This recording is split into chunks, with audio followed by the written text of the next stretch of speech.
कर्म ब्रह्मोद्भवम विधि ब्रह्माक्षर समुद्भवम तस्माद् सर्वगतं ब्रह्मा नित्यं यज्ञ प्रतिष्ठितम्। अर्थात वेदों में नियमित कर्मों का विधान है और ये वेद साक्षात श्री भगवान पर ब्रह्मा से प्रकट हुए हैं। फलतः सर्वव्यापी ब्रह्मा यज्ञ कर्मों में सदा स्थित रहता है। तात्पर्य जानेंगे।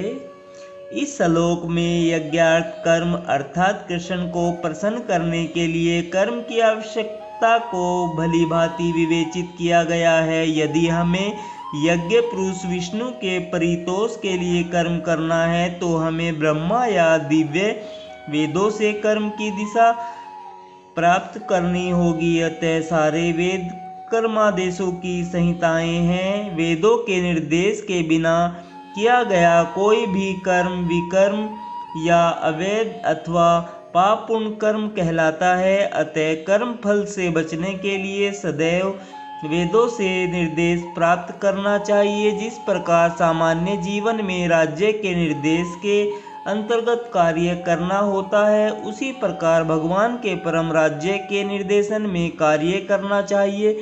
वेदों में ऐसे निर्देश भगवान के श्वास से प्रत्यक्ष प्रकट होते हैं। कहा गया है, अस्य महतो भूतस्य निःश्रवसितम् एतद् यद्य ऋग्वेदो यजुर्वेदः सामवेदो अथर्ववेदारश्यः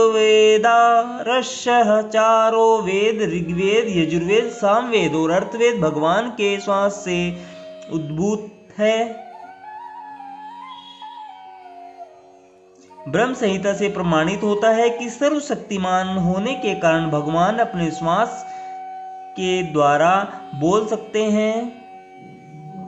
अपनी प्रत्येक इंद्रिय के द्वारा अन्य समस्त इंद्रियों के कार्य संपन्न कर सकते हैं। दूसरे शब्दों में भगवान अपनी निश्वास के द्वारा बोल सकते हैं और वे अपने नेत्रों से गर्भाधान कर सकते हैं। वस्तुतः यह कहा जाता है कि उन्होंने प्रकृति पर दृष्टिपात किया और समस्त जीवों को गर्भस्य किया। इस तरह प्रकृति के गर्भ में बद्ध जीवों को प्रविष्ट करने के पश्चात उन्होंने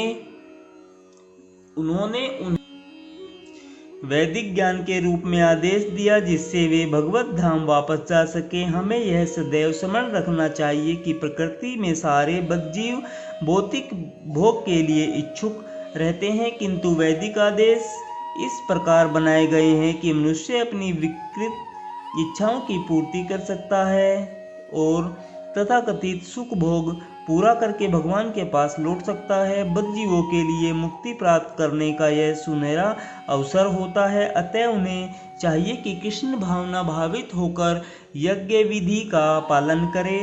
यहाँ तक कि जो भौतिक आदेशों का पालन नहीं करते वे भी कृष्ण भावनामृत के सिद्धांतों को ग्रहण कर सकते हैं, जिससे वैदिक यज्ञों या कर्मों की पूर्ति हो जाएगी।